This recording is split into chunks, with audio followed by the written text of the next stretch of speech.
Olá a todas e todos, sejam bem-vindos ao nosso primeiro podcast especial, falando um pouquinho sobre juventude antirracista, identidade e pertencimento. Então, hoje nós temos aqui alguns jovens estudantes da rede estadual de ensino e nós vamos dialogar um pouco então sobre esses temas com eles. Eu queria nesse primeiro momento que cada um se apresentasse, né, falasse seu nome e de qual escola eles estão vinculados, tá bom? Meu nome é Douglas, sou da Escola Victorino Monteiro da Silva, do primeiro ano E. Meu nome é Milena de Oliveira Miranda, sou da Escola Victorino Monteiro. Eu sou Samuel Rages, sou da Escola Victorino Monteiro da Silva. Eu sou Cauã Tawag Lobato, sou da Escola Ferreira Mendes. Meu nome é Luma Cariacamana e sou da Escola Pascoal Mineira Cabral. Obrigada. Vale lembrar que o Estado de Mato Grosso ele tem avançado um pouco nessa questão da política antirracista, né?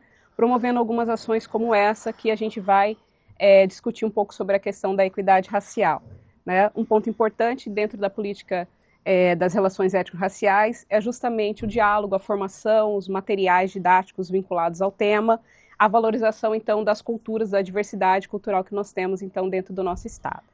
Então, já que já nos apresentamos, eu queria passar, então, por um momento em que a gente vai estar fazendo algumas perguntas, dialogando, né, no primeiro momento sobre identidade e pertencimento. E aí eu pergunto para vocês e vocês podem espontaneamente falando, né, à medida que vocês acharem melhor. O que significa identidade? Na minha opinião, identidade é algo que, tipo, fala sobre você, o que completa de você. Para mim, a identidade é uma carteira que lá mostra a sua característica, o seu nome, a sua filiação, onde você mora, o seu RG e suas características físicas. Para mim, identidade é o conjunto de todas as minhas características juntas. Eu me identifico como alto, eu me identifico como magro. Tudo isso. Eu vou responder a mesma coisa que ele, porque a identidade sou eu, quem sou a minha personalidade, meu rosto, a minha altura e os meus traços também. Identidade é eu. Luma? Identidade, para mim, é uma forma de... Como é que fala? Esqueci. É uma forma de você se...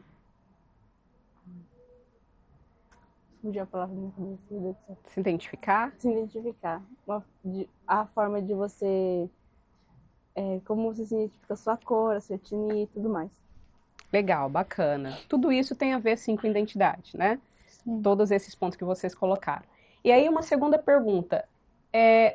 Uma característica da identidade de vocês que vocês poderiam falar? Eu poderia falar que eu sou preto, né? Parecido com indígena. Muitos me chamam de índio, né? De indígena ou de japonês. Porque o meu avô é japonês, então eu sou descendente japonês. Né? Eu posso falar uma característica sobre eu ser preta. Eu me sinto preta e eu não tenho vergonha de falar isso, porque é minha característica. Tenho cabelos pintados de morena iluminada e os outros me chamam também, que fala que eu sou meio da Índia, porque eu tenho meu tio que também é descendente da Índia, só que é um pouquinho a característica. Eu não acho muito, né? Mas é o que meus colegas falam. Eu acho que tipo assim, uma grande característica forte minha é meu tamanho, né? Porque eu sou alto, aí eu jogo basquete, isso ajuda pra caramba, aí é uma grande característica minha. Falar da minha característica? Da sua identidade? Da minha identidade? Uma característica da sua identidade. Eu sou meio moreno também, dos olhos fechados, sou indígena assim. Aí um monte de pessoal olha assim pra mim, já me conhece já também, já estou um bom tempo na escola, os caras já me conhecem. Você é indígena, isso, eu falo, eu sou. E uma das características minhas é que eu sou bem explosivo também, e eu sou muito, como é que fala? Sou muito... Qual que é aquela palavra que você é muito gente boa? Extrovertido. Eu sou muito extrovertido com o pessoal e gosto de conversar com outras pessoas. E eu gosto de fazer muitos esportes. Basquete, jogar bola e vôlei. Essa é uma das características minhas que é bem boa. Esporte. Luma?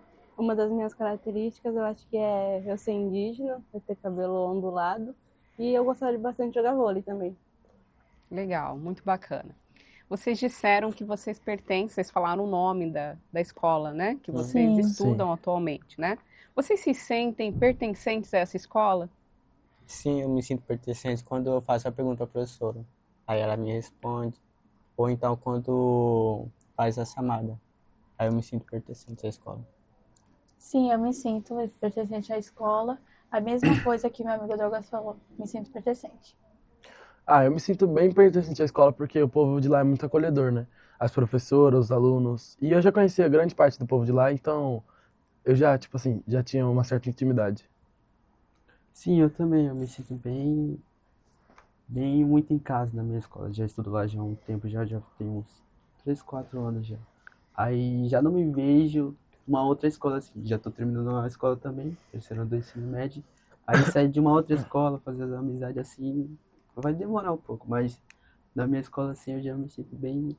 A escola já é bem acolhedora. Me sinto bem. Eu me sinto bastante pertencente. Assim que eu mudei de escola, o pessoal foi bem acolhedor, me tratou super bem.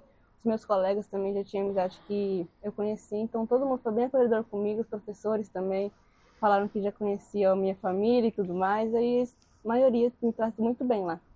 Então, essa questão de pertencimento está ligado a essa sensação de acolhimento, né? Está relacionado ao reconhecimento também da identidade de vocês, né? Dessas características que vocês foram pontuando. E também esse pertencimento está relacionado, né, a se ver representante, né, representando essa escola. Vocês, cada um de vocês, estão representando a escola de vocês nesse momento que estão aqui, né? Existem vários outros estudantes, né, que estão nas nossas redes, e esses alunos estão representando parte desses estudantes, então parte dessa diversidade, né? Cada um tem uma identidade diferente, então parte dessa diversidade que nós temos dentro do nosso estado. Isso é muito importante nesse diálogo que a gente está construindo aqui, justamente falando sobre identidade e pertencimento, tá? Outro ponto importante nesse diálogo, né? Vocês falaram que a escola sim é acolhedora, né? Em algum momento vocês se sentiram mais acolhidos, ou qual foi uma prática que foi feita ou que é feita na escola que determina esse acolhimento a essa identidade, a essa diversidade, né, que vocês foram pontuando? Posso começar com essa? Pode? Eu acho que todo sábado tem um projeto lá, é Projeto Família que é o nome, né? Isso. Projeto Família, que junta todos os alunos, alguns professores, aí tem esporte, piscina.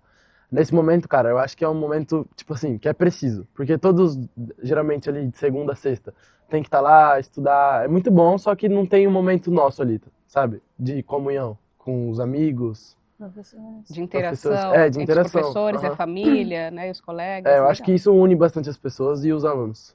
Legal. Pra mim, eu acho que é bom ter psicólogo na escola. Na minha escola tem.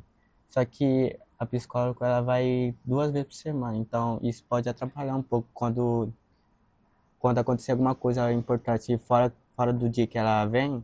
Então, não vai ter ninguém para ajudar a pessoa, né? Eu acho muito importante essa fala do Douglas e Samuel. Um momento também de comunhão lá na escola, nos sábados, que tem o dia da família. A gente tem comunhão tanto com os pais que vão na escola, os alunos, professores que estão lá. É um momento assim muito divertido, que a gente pode brincar com nossos colegas. Tipo, igual o Samuel falou, de segunda a sexta nós estamos lá na escola para a gente estudar. A gente tem, a nossa brincadeira tem, mas é um momento assim que a gente tem que focar nos estudos, né?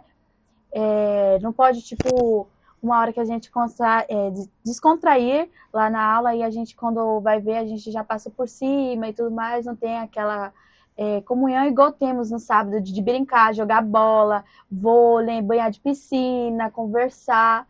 E é muito legal isso, eu gosto muito. Alguém quer falar mais? Não? Tranquilo? Tá.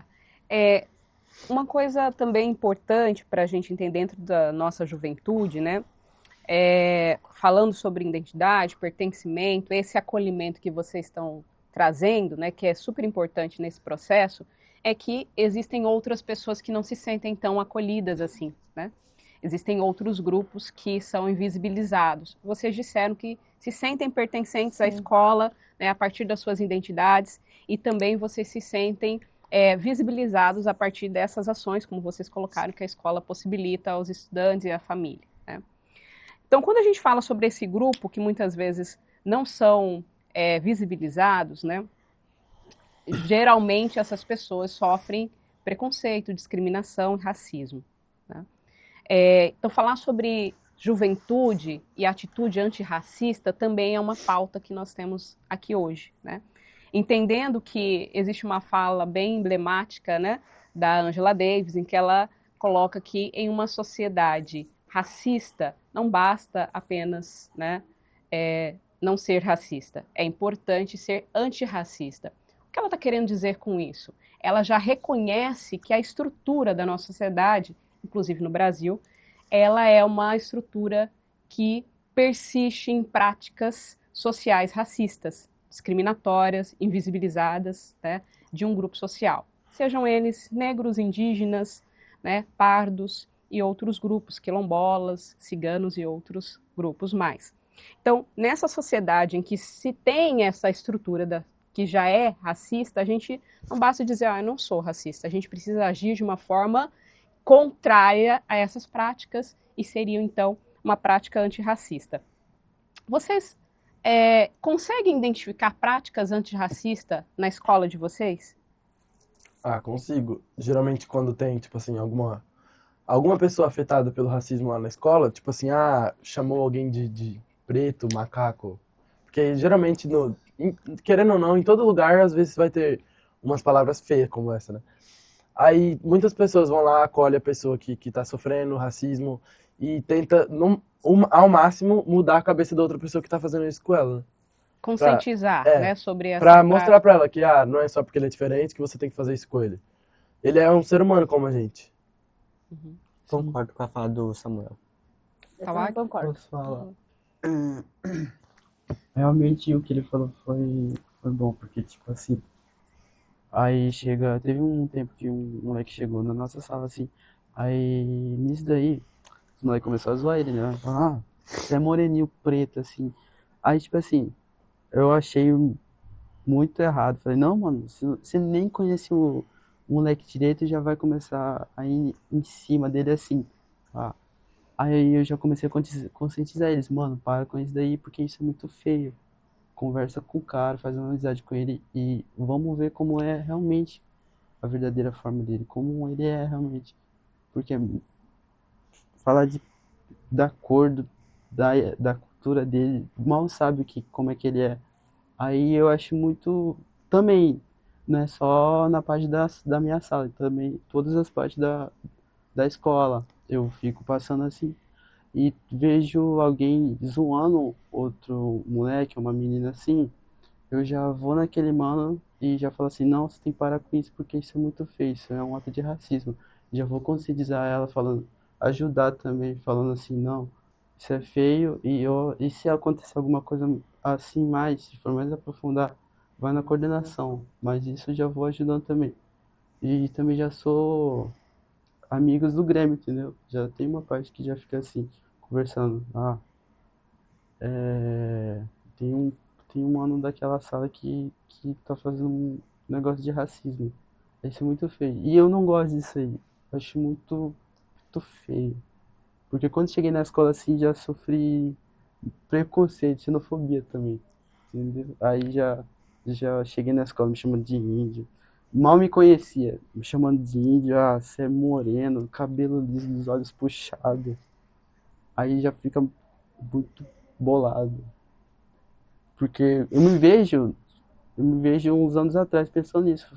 Fico, meu Deus, entendeu? E é isso, eu acho muito pai essas coisas. E como que você conseguiu se desvencilhar dessas práticas que você passou, Tawag? Eu comecei a conversar com o pessoal da sala, começou a fazer amizade também, e também fui pra coordenação, porque eu não ia deixar aquilo acontecer. Eu falei, não, vai deixar isso acontecer comigo. Fui pra sala e cheguei lá, falei, aquele moleque tá fazendo parte disso aqui. Ou também já vou já vou em mim mesmo também, já, porque eu já não vou tanto das pessoas assim. Já não confio nelas tanto assim, já vou por mim mesmo. Já falo assim, não, mano, você nem me conhece e você já vem praticar isso. Você conhece da minha cultura? Você sabe quem sou eu? Então, por favor, né? Eu tenho nome também. Aí já vou isso em cima já. Aí eles falam, não, desculpa, pá, isso. Aí foi por isso que eu fiz uma amizade tão grande na escola também. E conversando com várias pessoas de lá. E hoje em dia eles me respeitam. Legal. Tauag, você disse que você é indígena, você pertence a qual povo? Eu sou Bacairi, do município de Paranatinga. Legal. Milena, você é do Grêmio Estudantil? Isso, sim. Sou do Como, Grêmio Estudantil, Unidos pela Mudança da Escola Victorino Monteiro da Silva. como que o Grêmio age em situações como essa, em que os estudantes sofrem algum tipo de racismo ou preconceito na escola? Então, eu como presidente, a gente conversa entre nós, um aluno, quando vem falar sobre esse momento que sofreu um bullying, um racismo dentro da escola, eles conversam comigo, desabafa comigo, fala o ocorrido, como aconteceu. Aí eu sento, falo com o Grêmio, converso com eles, falo, a gente pode estar fazendo um projeto, anotando aqui uma ata, né? Converso com o secretário, a gente faz uma ata, aí a gente vai na coordenação, pergunta se a gente pode estar fazendo aquele projeto com os alunos, fazendo também cartazes falando que o bullying não pode, racismo também não, que isso é uma coisa muito feia. E dependendo não, você tá ali brincando, falando essas coisas com a pessoa, machuca a pessoa sente no coração, entendeu? Ela pode estar lá rindo com você, mas você não sabe o quanto você machucou ela, entendeu? Uhum. E eu, tipo, igual eu converso com o Grêmio, eu falo, gente, se você vê alguém fazendo isso, chama a pessoa, conversa, fala para ela pedir desculpa. Aí, se caso a pessoa quiser aumentar a voz, não quiser mais, a gente leva a coordenação à sala 9, porque a minha escola é cívico-militar. A gente leva na sala 9, conversa. E igual o Grêmio atrás fez um tempo atrás aí, tá até no Instagram do Grêmio. A gente escolheu uma sala que estava muito sobre. Lá estava trabalhando muito sobre esse negócio de racismo lá dentro, bullying, muito lá naquela sala. A gente escolheu essa sala para fazer um projeto da saúde mental sobre isso, combater com eles.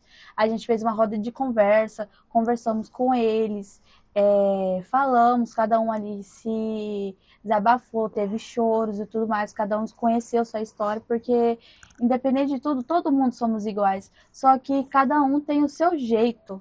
A gente somos seres humanos, ninguém é burro, porque ninguém é animal, entendeu? E, tipo, igual eu converso muito com o Grêmio, porque eles também podem cometer um erro também disso, porque ninguém é santo, né?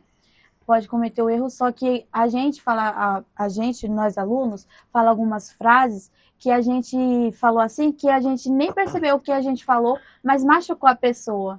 Aí, na hora que a pessoa ouviu essa frase, né, da gente falando as coisas, ela fica sentida, ela vai falar, olha, fulano de tal falou isso pra mim, eu não gostei, você teria como falar com ela, eu não quero chegar nela, porque ela fica sentida, com medo de chegar na pessoa e a pessoa falar, eu não falei isso, eu não fiz isso, por que você está falando isso?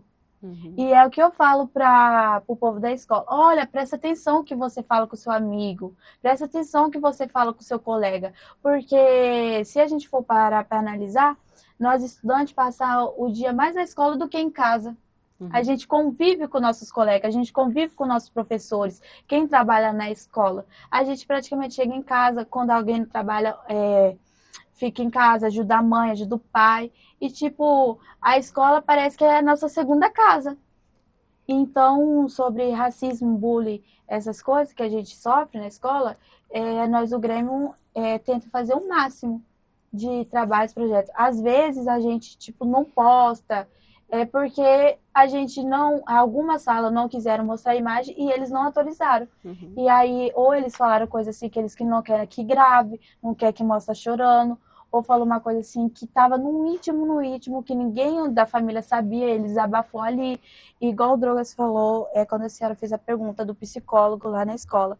Tem muita gente chegando psicólogo com ansiedade que tem sobre receber racismo. Aí a psicóloga chega em mim, que eu sou presidente do Grêmio, conversa comigo e fala, olha, Milena, o que a gente pode estar fazendo para a gente combater isso? Sentar, conversar, a gente pode colocar um plano em prática aqui, aí a gente faz uma ata, leva na coordenação, apresenta, vê se elas gostaram da boa ideia. E, tipo, isso é um assunto, assim, muito importante que tem que trabalhar na escola.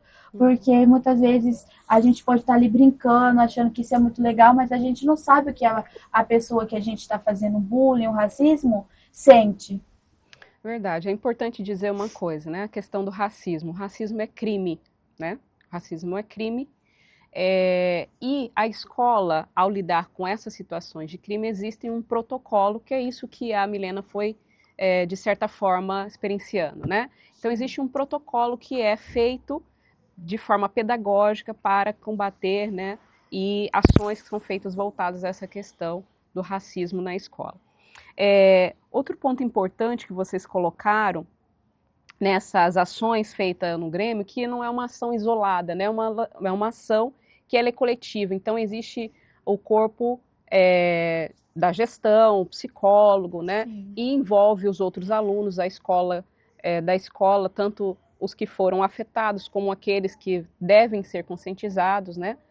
O exemplo que o Toag colocou foi importante também para a gente entender como as pessoas se sentem ao sofrer preconceito, discriminações, né, xenofobia e outras questões e mais, que é esse processo da gente conscientizar o outro, né, desse erro. Vocês falaram bastante, é feio, é um crime, na verdade, né, mas é um erro que é cometido e ele precisa, então, ser conscientizado e tratado, por isso essa questão protocolar, então, dentro do ambiente escolar.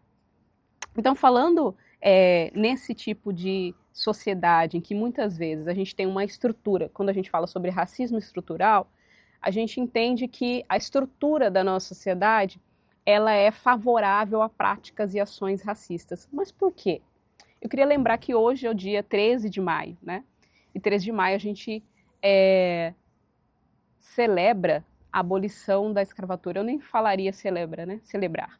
Porque a abolição da escravatura foi um ato nessa data que ela não foi estanque, né? Não foi no dia 13 de maio de 1888 em que todas as pessoas negras, né, escravizadas no Brasil foram libertas. A lei foi assinada, mas isso foi um processo, né, muito lento, muito moroso, e ainda hoje nós podemos ver que existem situações análogas à escravidão, né?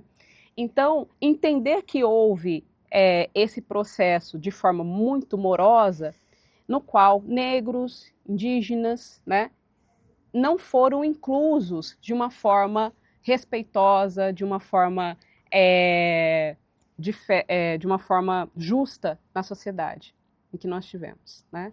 Então, devido a esse processo de não inclusão desses grupos étnicos e raciais, hoje nós temos esses níveis de desigualdades e hoje nós temos essas práticas ainda no nosso meio, que seriam essas práticas racistas. Então a gente precisa identificar isso, contextualizar isso para entender também todo esse processo.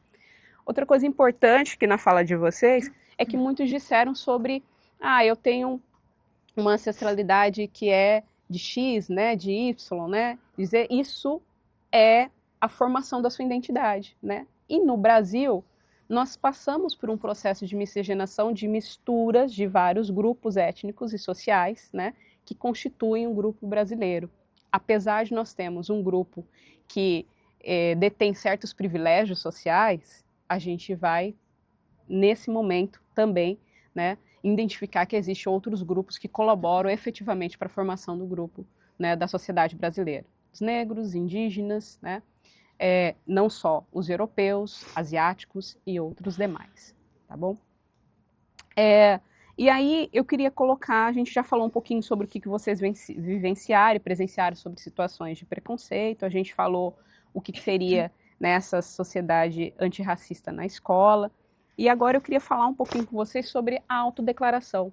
Em todo momento, quando vocês falaram, eu sou fulano, né, ou eu pertenço a tal escola, características da sua identidade, nós estamos falando sobre um pouco sobre a autodeclaração. O que seria a autodeclaração, né? Ela é um instrumento de visibilidade, de reparação histórica. Lembra que eu falei da abolição, em que essas pessoas negras, indígenas, elas foram libertas, mas não foram inclusas na sociedade de uma maneira justa e respeitosa? Então, quando a gente fala sobre instrumentos de visibilidade, instrumentos de reparação histórica, é justamente isso, né? Fazer uma reparação histórica contextual, né, de afirmação de direito a esses grupos. Ou seja, As sociedades que foram marcadas por essas práticas e ações racistas, elas vão ter, então, maior visibilidade. Então, quando eu me autodeclaro como uma mulher negra, né, eu estou colocando, então, né, todo esse sistema estrutural na identificação de que existem, então, essa estrutura dentro da nossa sociedade. Então, a autodeclaração é justamente isso. E aí eu queria saber de vocês, como vocês se autodeclaram? Vocês já falaram um pouquinho sobre esses elementos, né? Mas como você se autodeclara? Como vocês se enxergam? O que seria essa autodeclaração? Nada mais é do que a forma com que vocês se veem, né? A partir das suas pertenças, a partir da sua identidade, a partir das suas vivências. Como eu me auto-identifico? Como eu me autodeclaro com relação à questão racial? Abra um parênteses aqui. O Instituto Brasileiro de Geografia e Estatística, que é o IBGE, ele é o responsável por coletar informações sobre a sociedade brasileira, e ele faz através do censo e outras pesquisas, também informações sobre a questão racial. Então, o IBGE classificou a sociedade brasileira em 5 categorias de cor e raça. Então, existe a branca, preta, né, parda, indígena e amarela. Não vou detalhar aqui cada uma delas, mas eu queria que nesse primeiro momento vocês pensassem um pouco sobre pertencimento, identidade, né? Isso que a gente está dialogando, e trazessem um pouquinho como vocês então se autodeclaram enquanto pessoa, enquanto indivíduos. Vamos começar. Pode começar. Bom, eu me entregar como preto, né? Brasileiro. Muitas pessoas me chamam de índio ou de japonês. Mas, na minha opinião, eu sou preto, brasileiro. Mesmo que outras pessoas me chamam de índio, que eu falo que eu pareço com um índio ou japonês, para mim, eu sou preto, brasileiro. Para mim, eu me declaro como morena, mas eu sei que eu sou preta. Porque uns tempos atrás eu achava que preta era feio, ser preta, ser chamada de preta era feio. Era horrível isso, essa palavra. Eu não gostava. Por que você não gostava? Eu achava feio, eu achava que tava fazendo uma coisa assim, que, tipo, Milena é preta. Eu me sentia assim, sem palavras de dizer. Eu falava, tá bom, eu sou preta, e aí, vou fazer o quê? Muitas vezes o povo me chamava de africana, de índia, falava porque eu era da minha cor. E, tipo, com o tempo eu fui aceitando e tudo mais. Mas, igual eu falei, conversei muito com a minha mãe. Falei, não, mãe, eu sei que eu sou preta, eu tenho que aceitar isso. Não posso ficar baixando a cabeça pra coleguinhas, ou muitas vezes pessoas assim, que me chamam de preta. Eu tenho que aceitar a minha cor. E hoje, tipo assim, os outros me chamam de preta, eu falo, eu sou preta. Eu amo minha cor, graças a Deus, eu amo minha cor, amo meus olhos, porque o povo fala, você é uma preta dos olhos claros. Eu falei, sim, eu sou uma preta dos olhos claros, e eu amo meus olhos e amo minha cor. E hoje eu aceito muito a minha cor, o povo chamar eu de preta, eu, tipo assim, nem ligo mais. Como eu ligava um tempos atrás, quando os outros me chamavam. Eu chegava em casa, eu desabava. Eu chorava demais, falava, fulano de tal me chamou de preto, não acredito. E, tipo, eu fui carregando, minha mãe conversando comigo, falando que eu tinha que aceitar minha cor e tudo mais. E depois eu esqueci. Eu me amo da cor que eu sou, amo meus cabelos, amo meus olhos, e hoje eu aceito. Porque se fulano de tal nasceu branco, é porque na família dele deve ter, ou na relação dele. Eu nasci preto por causa da minha família, entendeu? E hoje eu aprendi muito com a minha mãe, com o psicólogo também, conversando com os psicólogos, sobre aceitar a minha cor, a minha característica, não ligar pelo que os outros falam. É importante isso que você disse, Milena, porque muitas vezes essa não aceitação é justamente por esse histórico, né, que o Brasil carrega de que, né, tempos atrás, homens e mulheres pretas, né, foram escravizados. E eles não eram vistos como pessoas, eles eram coisificados, né? Antes da escravização de pessoas negras, pretas, né, houve também o processo de escravização de pessoas indígenas. Então, por isso, muitas das vezes, pretos e indígenas, né, podem ter essa dificuldade da sua aceitação, porque nós temos no histórico do nosso país, né, um processo de negação dessas identidades. Eles não eram vistos como pessoas, por isso poderiam ser comercializados. Sabe como que vinha nos jornais escritos? Peça. Ó, isso aqui é uma peça, né? Sim. Isso aqui é uma peça. Então, a peça de tal altura, com dentes bons. Então, era uma coisa que poderia ser vendida. Então, quando fala, sou preta, ai, mas eu não sou escravo, né? Uhum. Ai, mas eu não sou feio, né? Então, muitas das vezes remetem a esse histórico, por mais que a gente não tenha, né, uma consciência, vamos dizer, né, histórica, contextual, mas a gente, nas relações sociais, a gente consegue identificar todo esse preconceito e a carga que isso carrega, né? Então, é muito difícil a pessoa, às vezes, aceitar isso.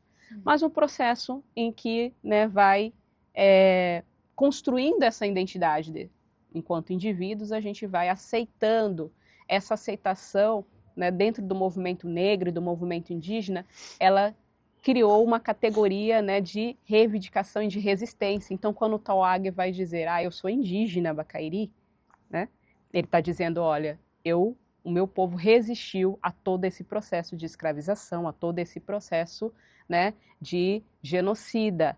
Quando uma mulher preta se fala, eu sou negra, eu sou preta, ela está querendo dizer, nós resistimos, né, a todo esse processo, para além, então, de todo esse contexto social. Então, é difícil? É. É um processo? É um processo. E eu fico muito feliz de vocês, assim, com a idade de vocês estarem falando sobre autodeclaração, porque com a idade de vocês eu não tinha essa consciência. Eu demorei uma vida toda para entender, né, a minha identificação racial, para entender esse contexto. Então, na minha família, a minha família é majoritariamente negra, né, e eu sou a mais clara dos meus primos. Uhum. Então, o meu apelido é Branca. Você é branca, porque se todos são mais escuros, do tom de pele, então eu era branca. Mas, nas relações sociais, eu não tinha o prestígio de uma pessoa branca.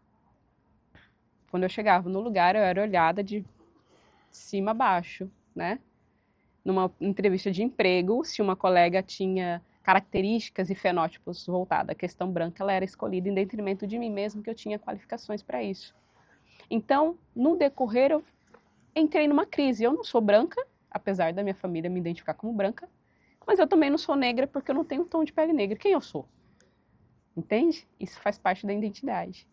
E aí eu precisei reformular tudo isso na minha mente, né, para entender qual era a minha autodeclaração. Então hoje eu me autodeclaro como uma pessoa negra, marco lá dentro das categorias do IBGE como uma pessoa preta devido à minha ancestralidade negra, devido ao meu pertencimento, né, social, cultural e familiar, né, de pessoas negras. Tá, mas vamos continuar aí a fala. Samuel? Eu sou branco, né? Não tem muito o que falar. Eu me identifico como branco, né? Mas sendo branco não me diferencio de nenhum de vocês. Sou ser humano igual, faço a mesma coisa igual. Vocês passam por alguma dificuldade, ou podem já ter passado, que muitas das vezes eu não poderia passar por ser branco, né? Que entra o racismo. Mas só que não me diferencio de vocês. A gente é igual, caracteristicamente, tipo assim, como pessoa. É isso. Legal a fala também do Samuel, identificando de que, olha, eu me identifico como branco e eu entendo que, por me identificar dessa forma, eu tenho certos prestígios sociais. É justamente isso, né? Então, a categoria branca, ela remete, né, a uma ancestralidade europeia, a fenótipos, né, que são relacionados aos pontos, características mais claras, né? Então, tom de pele mais clara, olhos, cabelos, enfim, fenótipos voltados à questão europeia, e que dentro da nossa sociedade foi constituindo-se por um status social, né, mais elevado, né? Então, realmente, o Samuel, se ele tivesse em diversas circunstâncias em que vocês estivessem juntos, talvez ele seria mais privilegiado devido a esse status racial, né? Então, importante ele fazer esse reconhecimento e, além disso, aí sim uma atitude antirracista. Ó, eu me identifico disso, mas eu entendo que, né, sou igual a todos vocês, e colaboro por esse processo de conscientização, né? Estou do lado de vocês nessa identificação, autodeclaração e nesse processo de pertencimento racial. Muito bacana a fala, Samuel. Eu posso me falar que sou meio que o caso dos dois, porque a minha bisavó, Dona Verida, que esteja no céu agora, minha mãe, uma conversa que a gente estava conversando, ela tinha falado que minha avó também veio origem a quilombola, uma coisa assim. Aí no momento assim eu não tinha parado muito para pensar, mas depois assim eu parei, bateu a cabeça, eu falei, nossa, minha avó tinha origem quilombola, um povo preto que veio de uma raça, que veio de um povo que luta até hoje, que é uma raça forte, que veio com as garras e que sofreu muita coisa, muito antepassado, vem sofrendo até hoje.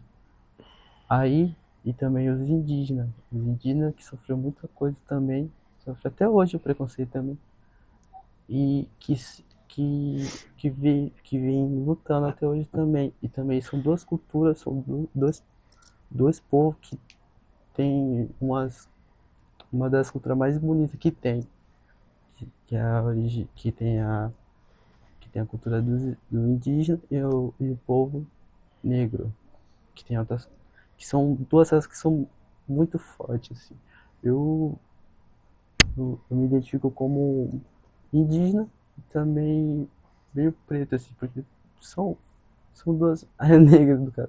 Tô me perdendo aqui, mas são duas raças que são muito bonitas, são muito legais, assim, né? A relação afro-indígena, né, que constitui a formação da identidade brasileira, realmente é se a gente pudesse definir uma única palavra, talvez resistência seria realmente, de fato, algo que definisse, né, essas duas sociedades, essas duas comunidades raciais. Luma? Eu me identifico como mulher indígena, né?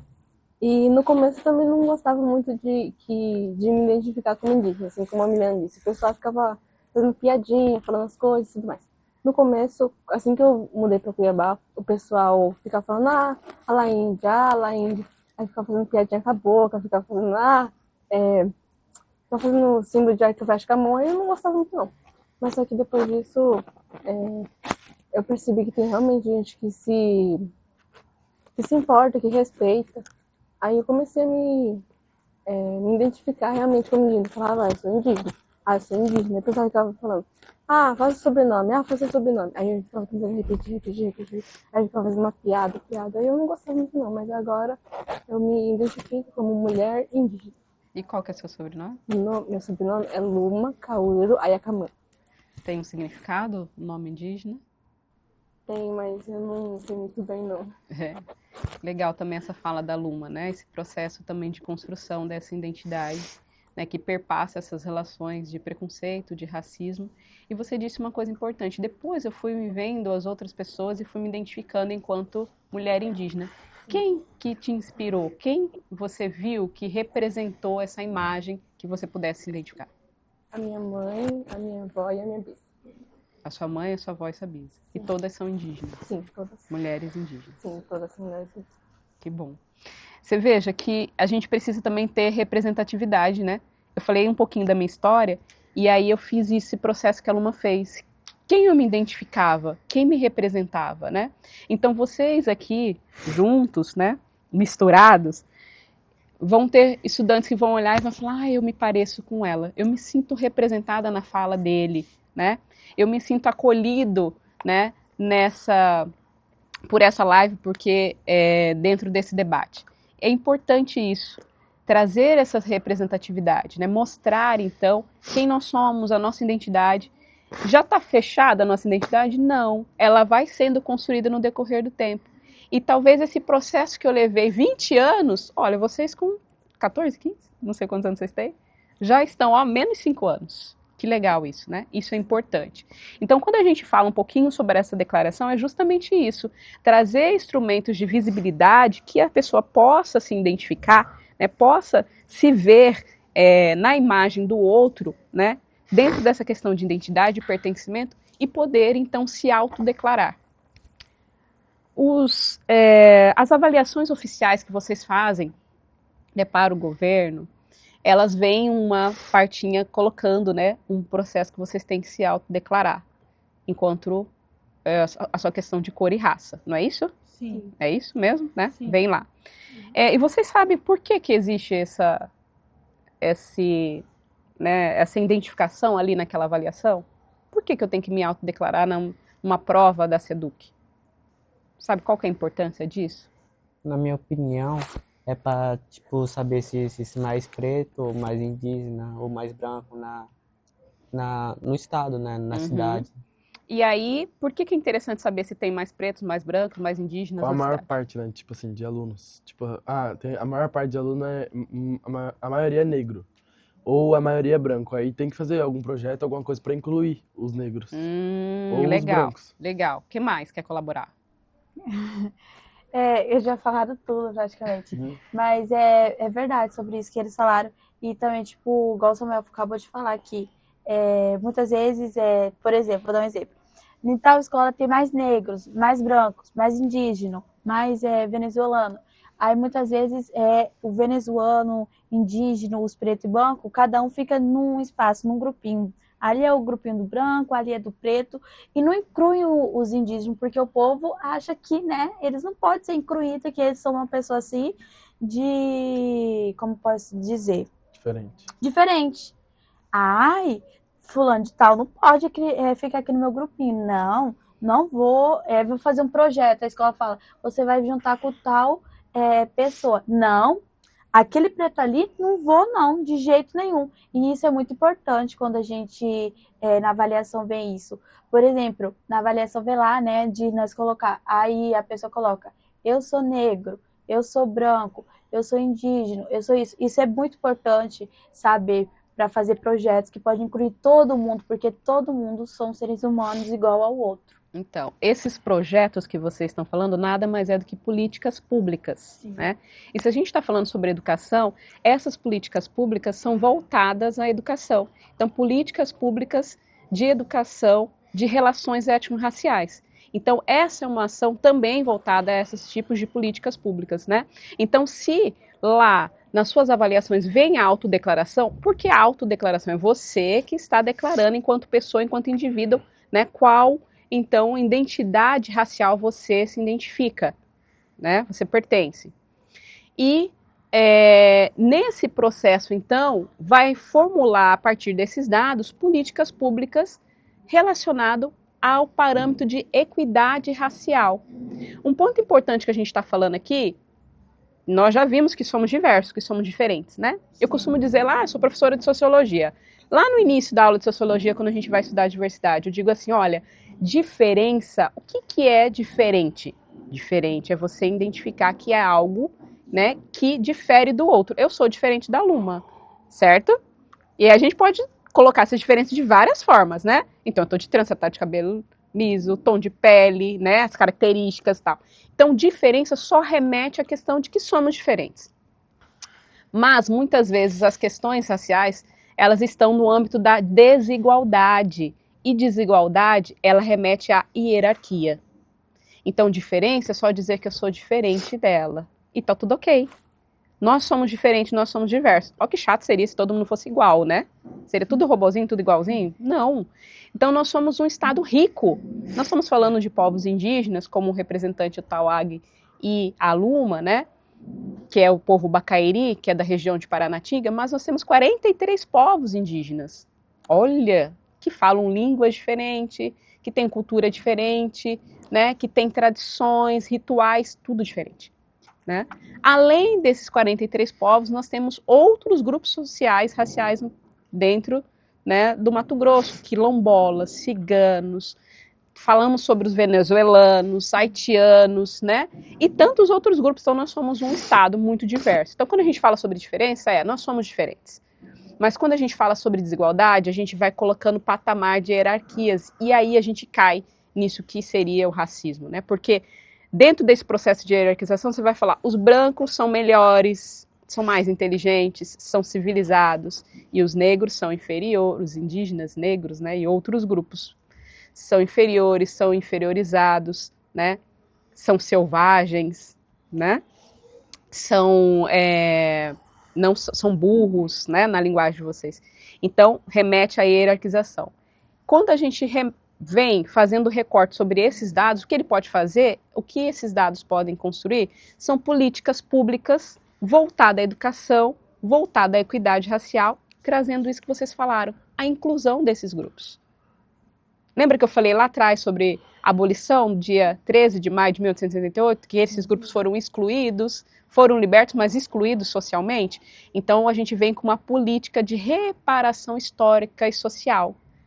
Essas políticas de reparação histórica e sociais nada mais são do que ações afirmativas, nada mais são do que políticas públicas voltadas a essa inclusão, né, desses grupos que são de minorias, invisibilizados, né, e mal representados.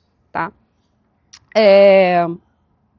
Uma outra pergunta que tem aqui, vocês já sentiram vergonha? Acho que vocês já falaram, né, mas acho que cada um pode falar. Já sentiram vergonha de se autodeclarar e por quê? Não, nunca tive vergonha de me autodeclarar. Também não, nunca tive. Ah, eu nunca tive porque eu sou uma pessoa bem expressiva, né? Tipo assim, todo mundo que me conhece sabe como eu sou, tipo assim, como eu me identifico e tudo mais. Sou uma pessoa bem expressiva, então isso nunca foi dificuldade pra mim, não.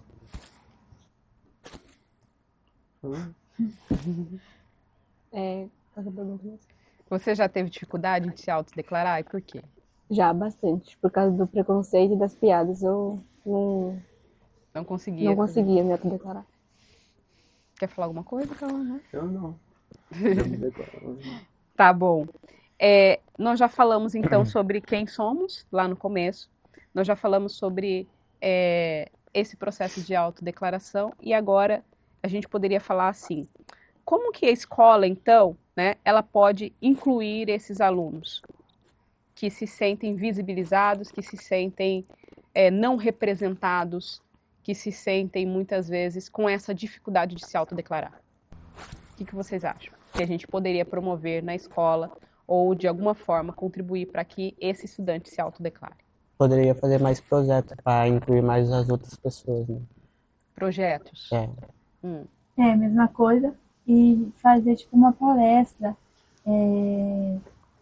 levar uma pessoa da cultura, contar a história deles, como que foi, contar a história, como que de lá para cá, como aconteceu tudo, o processo. Na minha escola mesmo teve um projeto de indígena que foi lá, fizeram o quadro, ficou uma coisa muito linda. Eu não estava nesse dia, mas foi uma coisa muito linda de ver como que eu assisti pelos vídeos lá. Eu fui esses dias pro Rio, até tava fazendo um negócio lá na pedra. Tipo assim, eu acho muito lindo mesmo a cultura deles. É uma coisa assim que é de encantar mesmo as pessoas. Eu acho isso muito importante de incluir eles. Eles é humano igual a gente.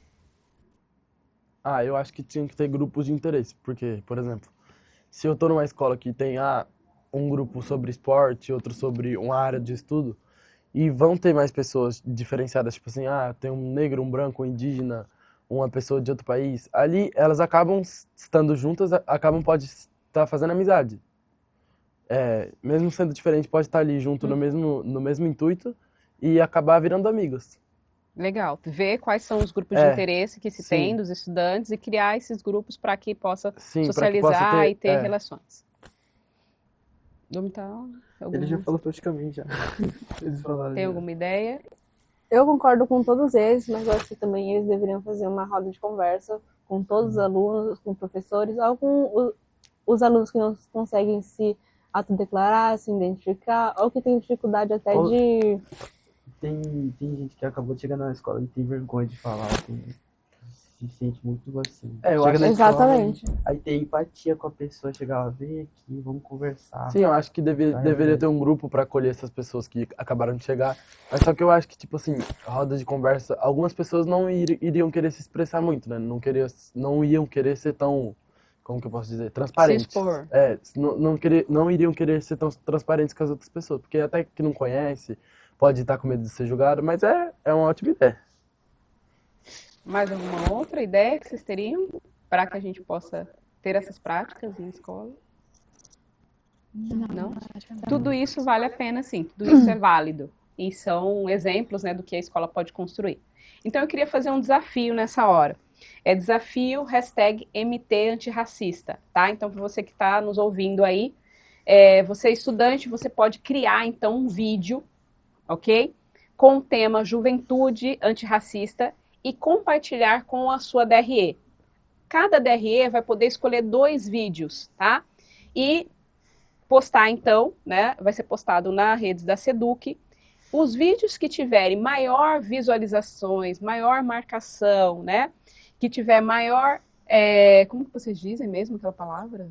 Curtidas e tal, essas coisas todas. Compartilhamento, visibilidade e tudo mais. Então, o vídeo que for mais bacana, esse vídeo vai ganhar uma premiação. Então, vocês que estão nos acompanhando e vocês que estão na escola de vocês, produzam esse material, tá?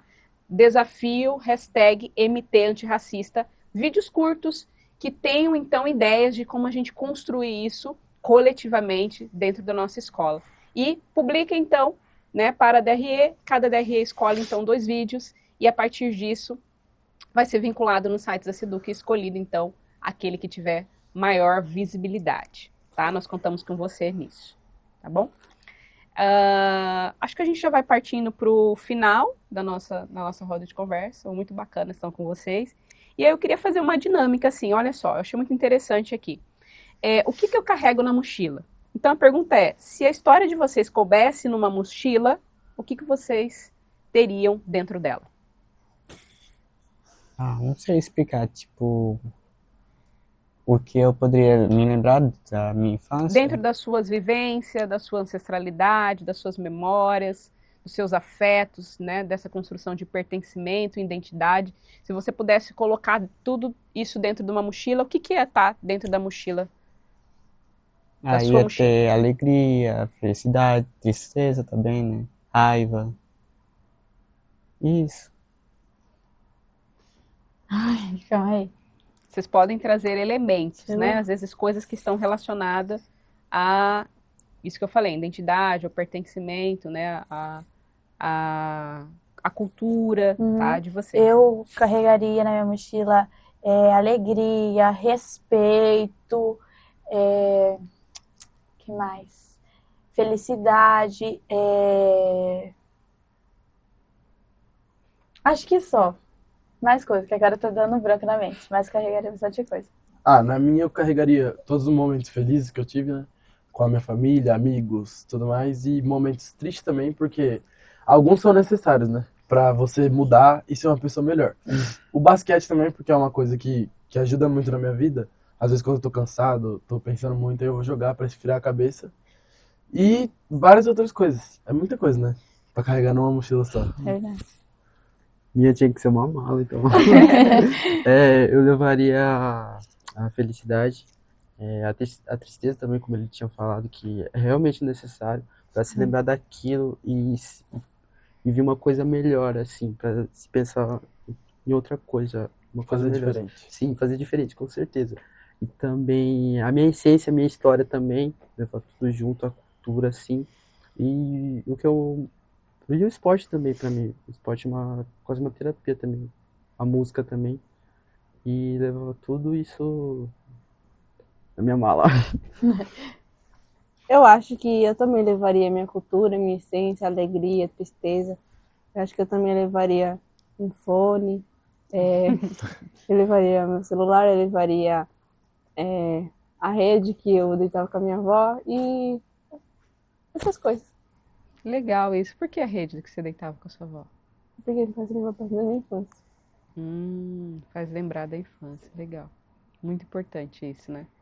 A gente está falando sobre identidade, é isso, né? A gente vai construindo isso com todos esses elementos de afetos, né? De pertencimento, que é isso que vocês estão falando, de sensações, alegria, tristeza, raiva, né? O esporte que dá aquela euforia, né? Então, tudo isso é algo que é importante. O livro, o fone, a música, que vão formando, então, a nossa identidade. Muito bacana isso. Tem uma outra brincadeira que que eu acho que a gente pode fazer para a gente tentar encerrar. Um pouquinho, Se você, por favor. se você, deixa eu ver aqui. Se você fosse construir uma postagem, né, com essa conversa que a gente teve aqui, né? Se vocês fossem, acabou aqui, eu vou postar lá a foto da gente, desse momento legal e tal que a gente teve, desse bate-papo, né? O que você colocaria? Que frase você colocaria? Ou, na verdade, que hashtag que você colocaria? Além da MT antirracista, né? Qual outra hashtag você colocaria para esse momento que a gente teve de conversa e de bate-papo? Eu colocaria a hashtag importância, né? Porque esse assunto é importante para que outras pessoas também ajudem contra o racismo. Legal. Helena? Eu colocaria hashtag todos são iguais, independente de tudo, do que as pessoas pensam, nós somos iguais. Da cultura, do jeito, nós somos seres humanos, somos iguais. Eu colocaria um ponto bem importante, né, que é a inclusão, né? Para todos serem incluídos numa mesma sociedade, da mesma forma, independentemente das nossas diferenças. Todos somos vistos do mesmo jeito. Eu acho que eu colocaria que nem ela também, hashtag somos todos iguais. Eu acho que eu colocaria hashtag respeito. Legal, muito importante isso. Eu vou ver se vocês colocaram isso mesmo, hein? Tô brincando.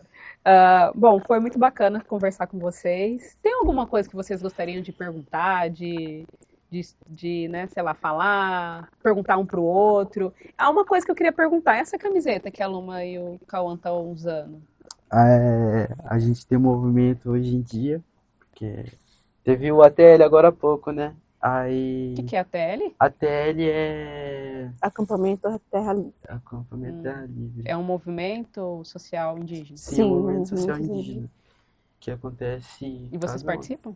Sim, a gente participou esse ano. Legal. Eu comecei a participar esse ano e eu realmente gostei muito. Comecei a gostar agora, assim. E é muito importante, né? Mostrar a nossa cultura e também falar o que a gente precisa também, soltar aquilo que tá aprendido aqui, entendeu? Aí, fala aí um pouco aí que o negócio caiu aqui. A nossa camiseta é feita para os jovens da nossa aldeia, porque a minha mãe ela iniciou um projeto para ajudar os jovens da nossa aldeia, que tinha muita gente perdida e tudo mais. Então o projeto é mais para ajudar os jovens, incluir eles nos projetos que acontecem em Mato Grosso, acontecem em Cuiabá e tudo mais. Assim como o Cauã disse, esse dia teve o ETL e a maioria dos jovens nunca veio na ETL, então a minha mãe correu atrás desse projeto, correu atrás do veículo para trazer eles, e bastante jovem gostou, falou que nunca tinha saído da aldeia para ir para a cidade, participar dessas coisas e muito mais. E isso é um ponto bem que realmente foi Bem forte, importante. bem importante também, porque tem realmente que o pessoal não sai da aldeia, assim, tanto assim. Tem gente que nem nunca vê, assim, em Cuiabá, assim, entendeu? Nunca vi direito. Aí é um ponto bem importante para chegar aqui e ver como realmente é. E o pessoal gostou bastante. E o pessoal gostou tanto da camiseta, assim, que a pergunta foi, essa camiseta aí é só da juventude, Dos jovens, dos só jovens todo mundo que pode participam? usar. Sim, aí teve a primeira e a segunda remessa agora, acho que foi mais de 60, 70 pessoas agora.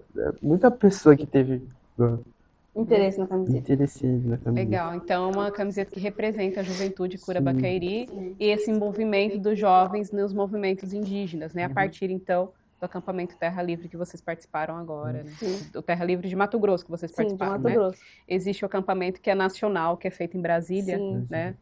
Legal. Espero que conseguimos. Vocês vão ir no próximo? A gente tá querendo, hein? Ah, que legal, bacana. E aí, vocês, alguma pergunta, alguma coisa que vocês queiram falar ainda dentro da nossa conversa? Não. É tudo de boa. Já falamos sobre tudo, né, basicamente. Legal.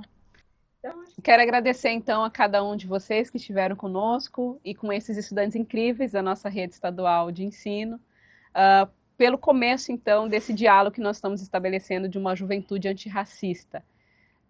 Esse é só o princípio, mas haverão outras ações, né, no intuito de construirmos, então, uma política voltada realmente para a equidade racial e para uma discussão que venha trazer o respeito a toda a diversidade que nós temos no nosso estado. Então, agradeço a cada um que participou conosco e a vocês que estão nos ouvindo hoje. Obrigada.